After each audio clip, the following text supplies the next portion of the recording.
Welcome to another Bandology interview. Bandology is a Canadian nonprofit dedicated to more music for more kids via education, collaboration, and community. Hi everybody, welcome to another episode of Bandology's interview series. My name is Sandy Wright and I'm the Education Manager at Bandology, and today I have the absolute pleasure of speaking with Lee Willingham. Thank you so much for coming on today, Lee. Great to be with you, Sandy. Please tell us a little bit about yourself and what you do. Well, I'm currently a professor in the Faculty of Music at Wilfrid Laurier University in Waterloo, Ontario, Canada. And in my role there, I coordinate the music education undergrad program and the Master of Arts in Community Music program. So those are my two main projects. For many years, I've been the coordinator of the choral program as well. Currently not doing that except as sort of like the eminence grise, the senior old guy that helps out in crisis times. We also have a research center called the Laurier Centre for Music in the Community, and it becomes a repository and a hub for all kinds of music and community and research, partnerships, collaborations, events. And so that's where I'm at today. That's an extraordinarily broad sort of set of mandates in that particular thing. But let's take it, before we get to how we got exactly there, let's take it really far back. And when did you sort of first pick up an instrument or start singing? When was your sort of first beginnings of your musical journey? Well, probably before I was born, because my father was a minister, and I went to church at least 3 times a week and heard congregational singing and choral singing and music. But my piano lessons started at age 6. And I started with the Leela Fletcher piano series, the red book, the blue book, the green book. And when we moved into the Toronto area, well, actually, I lived in the Bruce Peninsula for a while, and I had a fantastic piano teacher in Wyerton, Ontario, who really got me launched on piano. I was in sort of junior high school, middle school, early high school. Then we moved to Toronto area, and I got Royal Conservatory training. So all through high school, I was a piano major. Didn't know much about singing, to be honest with you. I played trombone, baritone in high school groups and probably thought that was my best instrument at one time. When it came time for university, I applied. I was really interested in student politics. I was SAC chairman for my high school. I was part of the provincial student cabinet with the Minister of Education. I applied in political science and got accepted to Queen's, Toronto and Western. And then my piano teacher said, you should audition for music as well. So I auditioned. I think it was a pretty weak audition. And I didn't hear from the Faculty of Music at Toronto for weeks. So I was pretty resigned to go to Toronto in poli-sci until, in those days, a knock on the door and you're handed a telegram, a yellow piece of paper with print on it that said, our apologies to the registrar of the University of Toronto. Your application was misplaced in inner office mail. We would like to invite you to be a music ed major, year 1 faculty of music. That was my sign. Yeah. I took that as that trumped everything else in my thinking. So music's going to be it. And that's as simple as that. I went into music, quite underqualified. Because I was a pianist, I was thrust into choirs. Choir became a thing that I really loved. I took voice lessons, did my grade 8 voice, finished my ARCT piano, and then gun-ho ahead, just wanted to be a teacher. And so that's the early days. I landed a job at Agincourt Collegiate at what that time was the Scarborough Board of Education, and I was there for 15 years. That's very direct, not quite a very direct path, but it feels interesting that you sort of had that. You describe it as having a lack of experience, underqualified, even though you took piano lessons for a little bit, which speaks to sort of the realizations that people have after they enter the career that you're like, maybe I should have done this, and those sort of like the learning journey that we have to go on as like professionals. Imagine my first history class, music history class. The professor goes, how many quartets did Haydn write? And all the hands, it's like there's 60 people in there, and the hands go up like they know. I go, Haydn. I should know that name.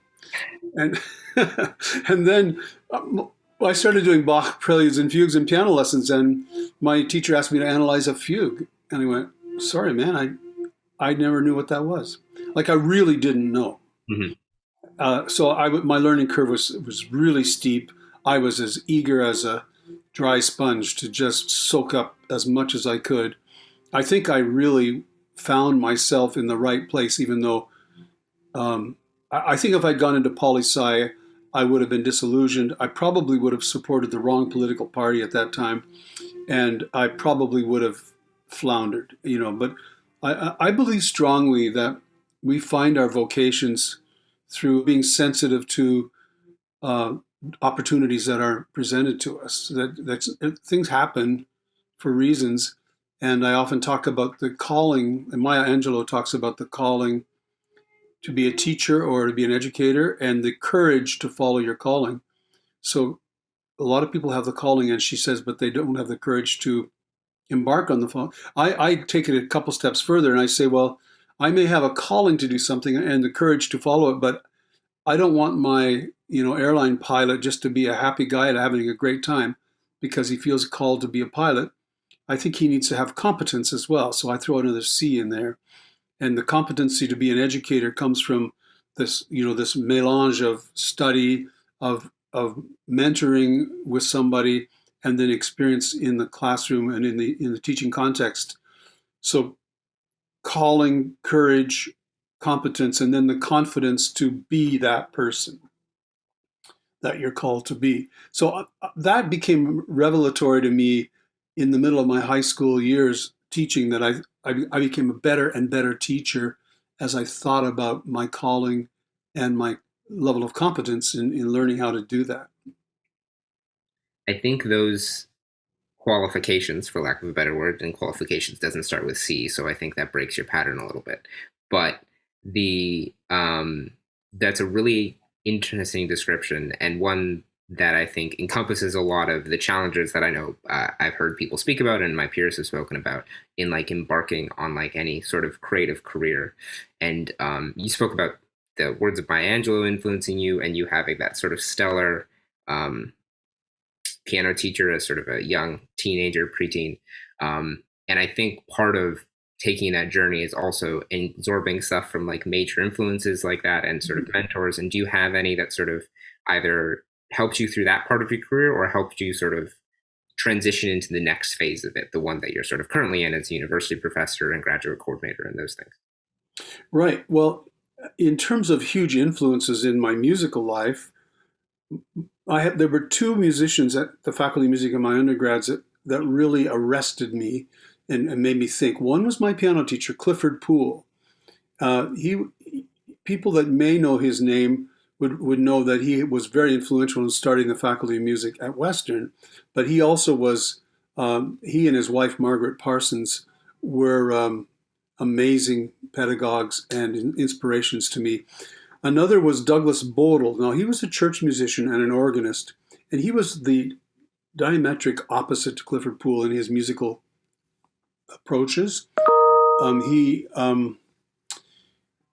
He was very interested in beauty and sound and aesthetics, and he influenced me deeply in the whole idea of shaping phrases and text in music. A choral person that I had opportunities to work with quite a bit is Elmer Eisler, who at the time was called the Dean of Choral Music in Canada. And he conducted the Elmer Eisler Singers, the Festival Singers, Mendelssohn Choir. And I was able to work with him in a couple of workshops, and then we did some joint concerts together with a choir. So those are kind of my musical influences. As an academic in music, David Elliott was my master's level advisor and main professor. And of course, he's notoriously famous for his book on the philosophy of music called Music Matters. And again, I was fortunate to be his student at the time he was forming most of his philosophical positions and arguments. And so to be in that crucible of germinating ideas and, testing things out on his students, that was what we were doing in my master's work. When I did my doctoral work, I stepped out of music a little bit and more into education. And I did my main thing on aesthetics and holistic education. Two huge forces in my life during my doctoral work. One is David Booth, who recently passed away. He was a drama professor, but he also was about literacy, and he wrote a lot of educational books for teachers on literacy, especially getting young boys to read. But he also was an arts person in the widest sense of the word, and he embraced my artistic expertise without any question, saying, you're a musician, you have an impact in your community, and you should focus on your music, do your music. That was an affirmation. The second was my holistic ed prof, Jack Miller, with whom I'm still in touch, and who has written several books on holistic education, the holistic curriculum. And he's the one that brought mindfulness into my work. So contemplative practice was a requirement. So those key figures stand head and shoulders above the many other great instructors and teachers and colleagues that I've had over the years. I go back to my piano teacher in Wyerton, my undergrad piano teacher and Douglas Bodle, who did a lot of choral work with me, Elmer Eisler, and then David Elliott, and then on into my grad work with David Booth and Jack Miller. That is again, another broad example of sort of a lot of different influences coming in and sort of impacting your career that don't always just sit, these are people in music that made a difference. Right. And I think from the way that you've sort of built a career that talks about music in the context beyond just the interaction of performer and audience, I think that feels like it holds out. Could you explain a little bit more to the people at home, but to listeners who may not be as familiar with community music, sort of what it is? Oh, what is community music? Oh no, I asked the wrong question. That's the question to which there is no answer. There are many answers, and it's a great question because it invites a discussion usually rather than an explanation. But the way I look at community music is that it's a musical practice that sits within that broader area of music education, but it doesn't rely on institutional regulations or curricula or policy, but it really stems more from a grassroots experience of people making music with some kind of intervention, a facilitation or a leader or a teacher. And the sort of key principles that we've evolved at Laurier and internationally around community music involve accessibility, the welcome, please join us, the idea that music is a lifelong pursuit, that we don't just pigeonhole it by date of birth, as Ken Robinson said, by expiry date. But, we see children and youth and adults and grandparents making music in a community setting.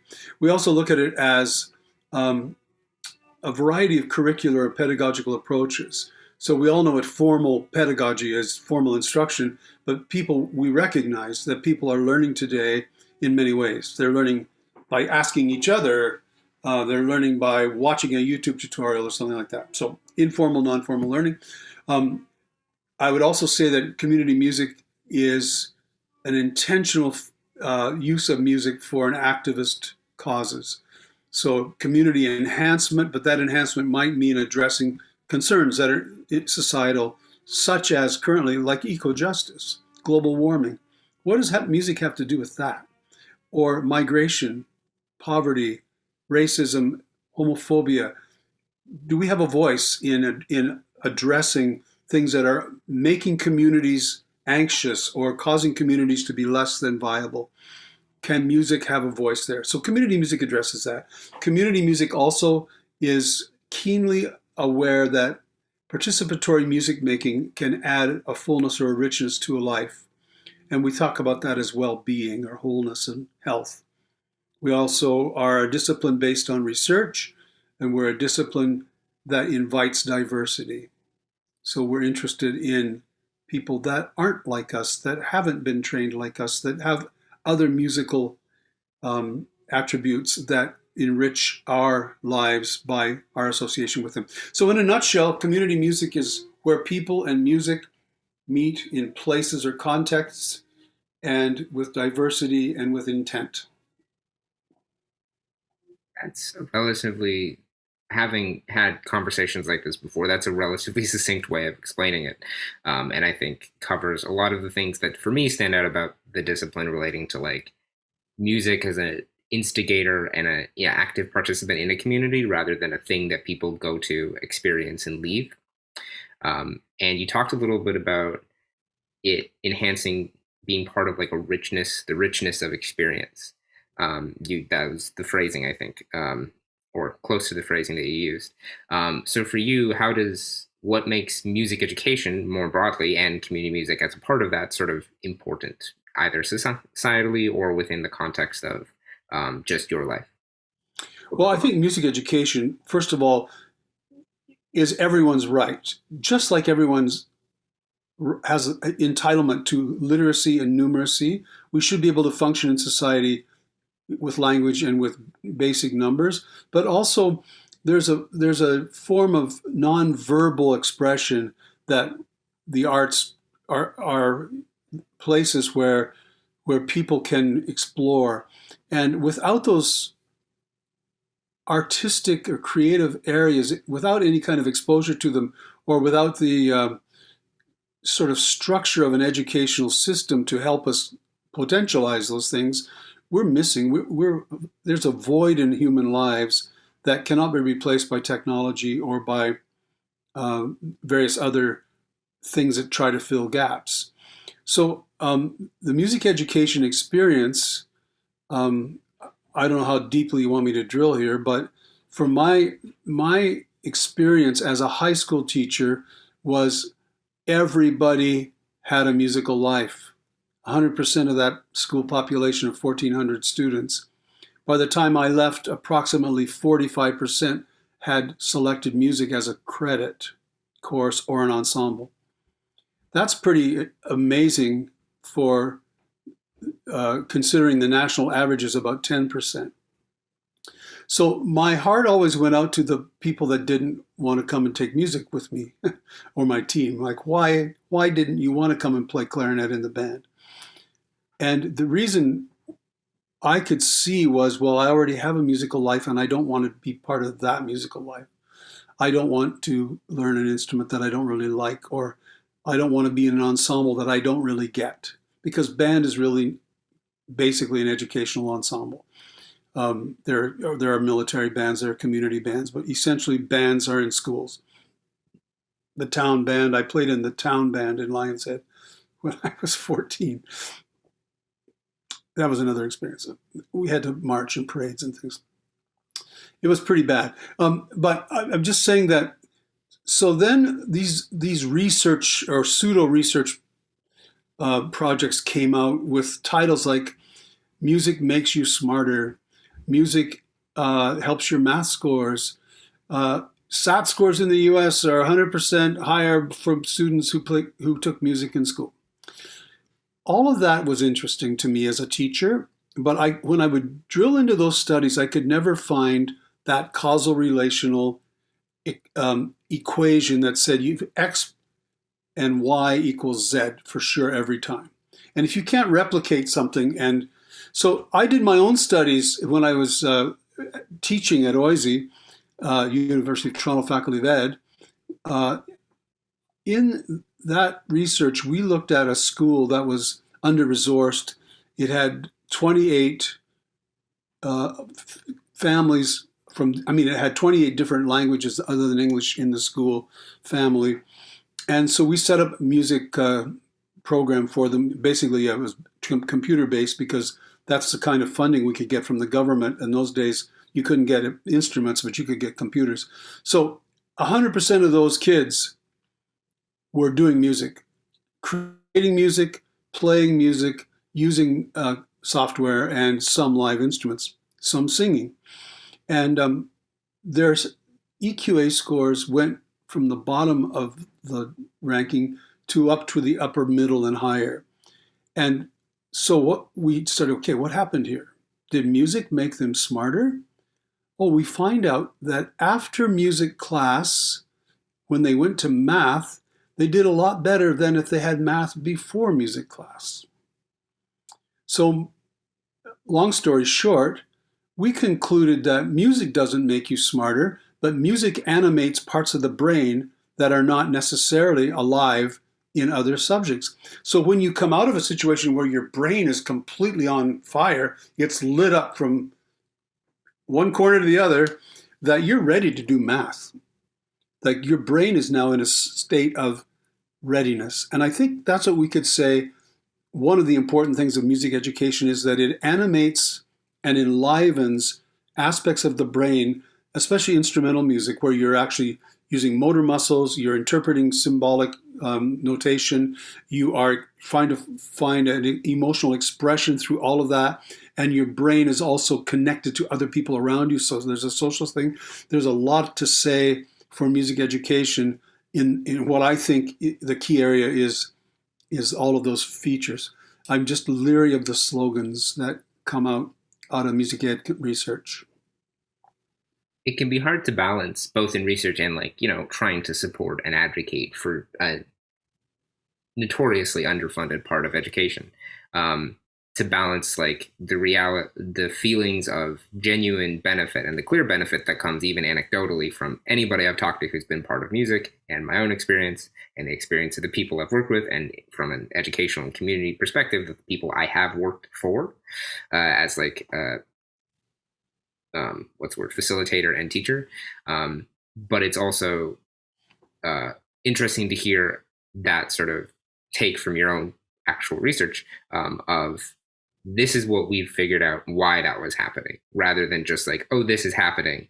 But you were able to look into and go oh no, this is what we think is going on to the students. So that helps provide a context for all these other conversations that are sort of happening.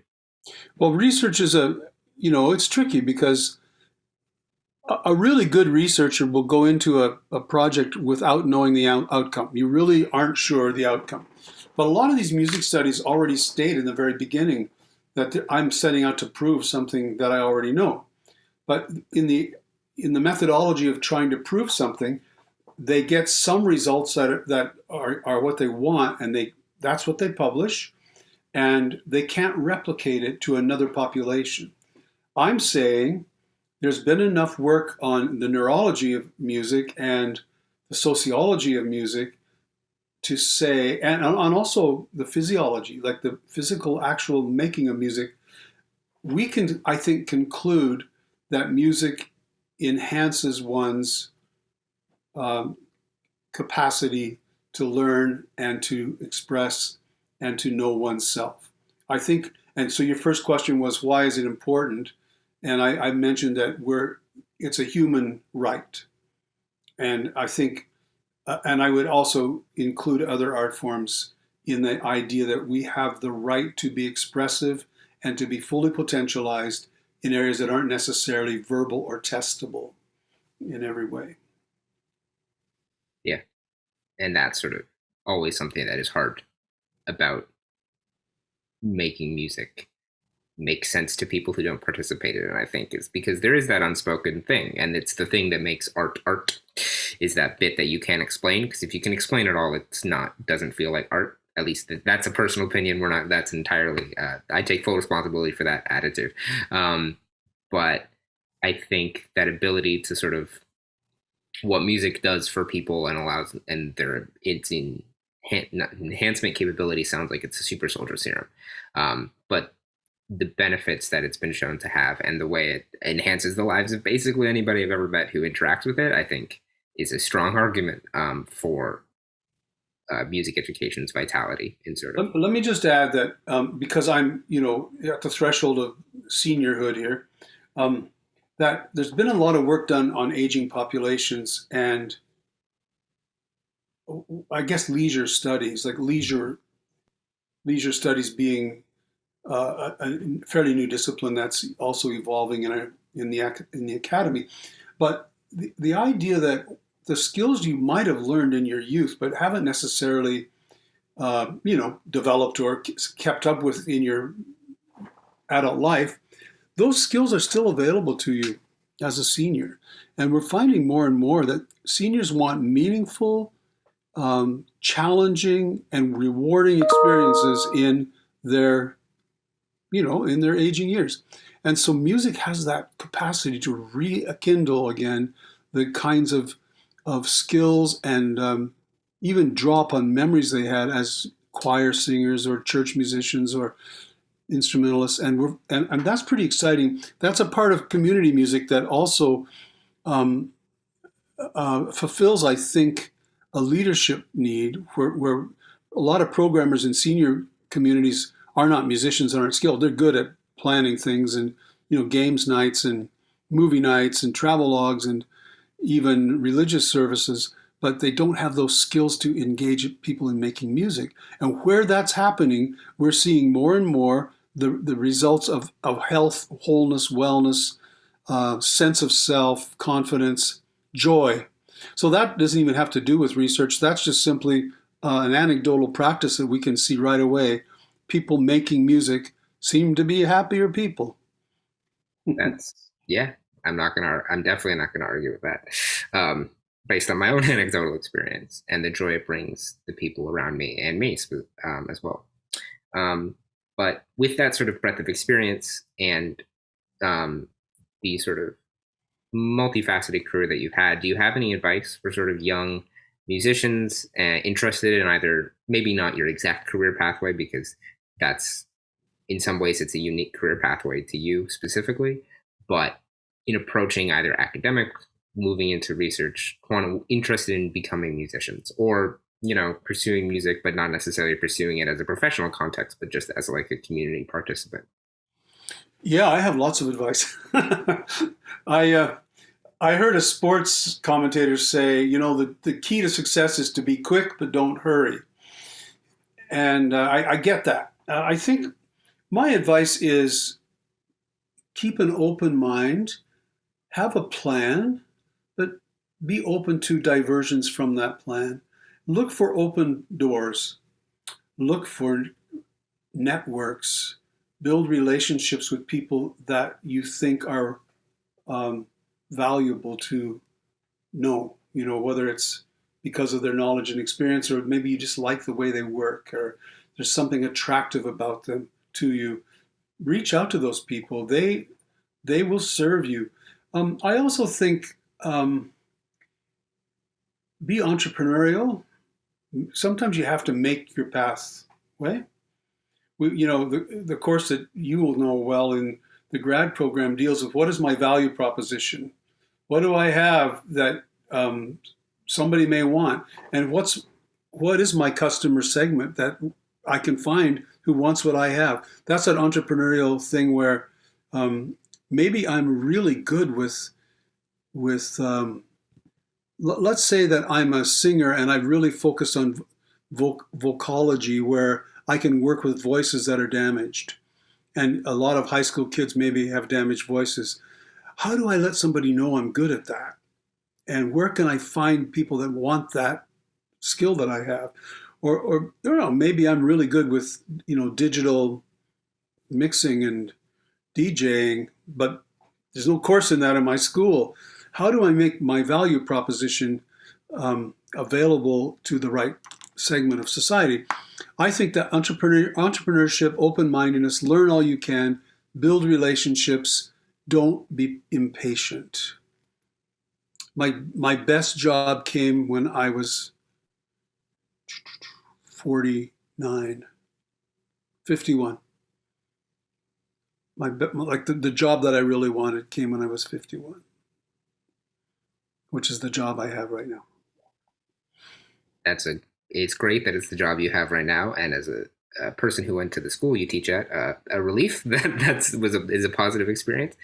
But yeah, I think especially in the context of the pandemic and the sort of stagnation and the feeling of sort of being stuck that I think a lot of young people have, and resonates, I think, even like with me, and I'm not that young, compared to a lot of the people that I work with and exist in the music world right now. Don't be impatient is a very resonant piece of advice. But don't be lazy. So be quick. When something happens, grab it. Take your time. Yeah, there's an adage that I've sort of warped because it's like luck looks a lot like hard work. And I don't necessarily always believe that. I think luck looks a lot like luck, but when you get lucky, that doesn't always mean you're going to get lucky. And there's a hard work distance between getting lucky and being able to take that luck into a place that matters to you and is successful. But thank you so much for speaking with me about your sort of career. We have a one sort of quick rapid fire section of fast 5 questions that are sort of fun, get to know you questions to sort of round out our interview. But are you ready? Do my best. I quick, but don't hurry. Okay. Quick, but I won't rush. Question 1: what's your favorite movie soundtrack? Boy, I don't consider myself a movie buff. I think the last movie I saw that I remember really well was over the holidays. We watched Babette's Feast. Some of the listeners will know about that movie. There's some really haunting, minimalist kind of music there that stuck with me. Yeah, I have never seen that, but the soundtrack sounds. Go get it. Look at it. It's on Netflix, I think. Yeah, there's another. What's the movie? It's a Frances McDormand film that won Chloe Zhao an Oscar. Nomadland. That's music, and that's really interesting and sort of in that vein. Instrument you wish you played, question 2. Guitar. And I used to play it better than I do, but it's on my must-do list in the next few weeks. That is, you're not the first person, and not the first person who works in community music that has said, I wish I played guitar better, or wish I played guitar at all, which is interesting. Question 3, do you have a hidden talent? And if so, what is it? My hidden talents are pretty obvious to people. I would say cooking and gardening. That's gardening. They're not hidden, but I mean, it's not my main jam. So I love cooking. Yeah, no, those are lovely. I enjoy the chance to sit and sort of make something and then get to eat it at the end. That always feels good. Though, it never feels like personally, it never feels like I have enough time to actually enjoy it. I'm like, I got to make dinner before I have to go teach. For you, what was sort of the favorite concert, or one of your favorite, or a selection of your favorite concerts? We've had a lot of different answers that you've ever attended. 2 come to mind, and they're really in the early formative stages. When I was a teenager, we moved from the Bruce Peninsula to Scarborough, and I went. One of the members of my dad's church invited me to a Messiah concert at Massey Hall. I can remember the soloists. Seiji Ozawa was the conductor. It blew my mind. I had heard Messiah on the CBC many times.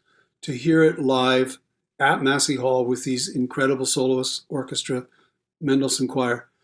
The other concert, several other concerts stand in mind. One was Arthur Rubinstein, the Toronto Symphony playing Beethoven's 5th Concerto. Another was a bunch of Gordon Lightfoot concerts that I went to. All of these were in Massey Hall when I was in high school and university. Beyond that, there's just been an array of jazz. I used to go hear the Boss Brass. I used to go watch a CBC taping in Yorkville when I was at university, and the key jazz players in the country were the studio band for that. I would watch them scribble out the chart, and then when the commercial break came, they'd cut right away to the music. So I followed that a lot. My son is a professional guitarist, and he plays in a number of bands and things like that. Some of my most fun concerts have been to go gloat over my son's talent. So yeah, but those profound first classical concerts at Massey Hall when I was 14, 15, they just, something was going on there that I just can't explain. Yeah. There's a study that talks about the music that resonates. You will like the music you liked in high school for the rest of your life or something. And I think, adolescence is a formative period of our lives, but I think even I can go back and go there are moments in high school that it's oh, that's the reason I still like this. And that's the reason I still like that. So, I think you're right. Yeah. And I think, so seeing that play out in other people is always interesting. Having those experiences sort of feel shared. Last question, last fast 5 is, what is the last show you binge watched? It's the most pandemic induced question. And if you don't binge watch shows, didn't say you were a huge movie buff, so you might not. But if you have. I'm not necessarily a faithful watcher of a series, but my family is. So we serially watched Modern Family. Can you believe that? The Office. I've seen every episode at least twice because it becomes popcorn and what are we watching tonight? It's for half an hour. Then I want to just say, though, that we squeezed in an interesting live concert in the middle of this pandemic, just hours before the latest lockdown. And it was Jan Lasetsky, pianist from Calgary or Edmonton, world-class guy now. And he played at Kerner Hall in Toronto. We took the whole family on a Sunday afternoon. He played Chopin nocturnes and scherzos. Studies, etudes and nocturnes. And to sit in an audience of 1,200 plus people with masks on, everybody holding their breath, and hearing the vulnerable solo pianist way down on stage, it was like, it kind of filled a spiritual void that we have been missing since the pandemic. Even our university concerts are now kind of, restrictive. So yeah, but yeah, I like good television series, and what I think we were watching The Crown. We watched, but they're family things. I don't think anybody sits. I think my family's watching Emily in Paris right now because I've seen a little bit of that, which is interesting, but I don't know much about that one. That's a very broad selection of TV shows, and that, speaking on the sort of last concert experience, that's something I'm still craving, I think, on my end of finding that opportunity to see live music. And I hope that soon we will be able to, not necessarily soon, when it is safe and appropriate, we are able to go explore those things again in a sort of public setting. But for you, in the sort of immediate future, or sort of hopefully in the long term, our last sort of goodbye question is, do you have any exciting plans or new projects coming up? Well, you need another interview for this. Okay. I took too much time in my Fast Five. They were a slow five. So the key things that I'm working on right now, I'll be very brief, is the launching of a PhD in music at Laurier with dual fields of music therapy and community music. That's an exciting program that is having its external review this week. So 3 people from outside the Faculty of Music are reviewing it. The other thing I'm working on is a festival and a symposium that features the art of Black musicians in our community. And we're doing it under the rubric of Mel Brown. Mel Brown was a brilliant, influential blues artist in the Kitchener-Waterloo area. He passed away in 2009. But Mel Brown Festival and Symposium will explore the legacy of white privilege in the academy, look at decolonization and racism in our musical systems, and also privilege on professional stages with full remuneration, at least 12 to 15 artists who come from various genres of music that we would consider culturally from the Black community. So those things are huge, and there are lots of little minor things going on as well. Those are 2 very big and exciting projects. I hope they go well and that things shake out in a way that allows them to sort of pass through, especially the one that involves concerts. But thank you so much for speaking with me. It's been a pleasure to reconnect and talk a little bit about your career and share your wealth of knowledge with our audience. Thank you for watching or listening. We do stuff every Monday and Thursday night. It's me or Lucas talking to somebody, interviewing them, learning about somebody in the industry. Check them out. What's Your Forte comes out every Friday, depending on season 3 comes out starting in February. Thank you so much for watching. Have a great evening. Thank you. Thank you for the work you do, Sandy. Thank you. Thanks for joining us. If you like what you heard, you can learn more about our organization at bandology.ca, which features information about music education, advocacy and research, and our Play a Gig and Bandcamp programs. Follow us on social media for more videos, performance, and interviews on Facebook, Instagram, and YouTube.